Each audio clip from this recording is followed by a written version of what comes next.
మహాదేవుని ఈ నామాలు చదవడం వల్ల మన జీవితంలో తిరుగుండదు. అవేంటో తెలుసుకుందాం.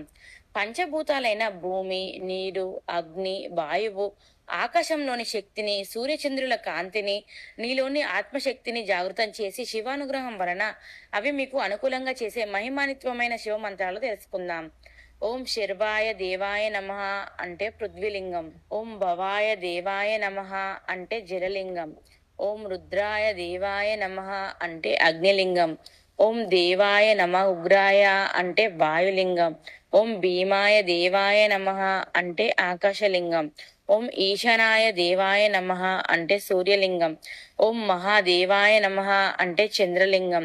ఓం పశుపతియే దేవాయ నమః అంటే ఆత్మలింగం. ఉదయం కానీ సాయంత్రం ప్రదోష వేళలో కానీ ఈ నామాలు పఠిస్తే ప్రకృతి మనకు సహకరిస్తుంది. మనం అనుకున్న కార్యాలు చక్కగా నెరవేరుతాయి.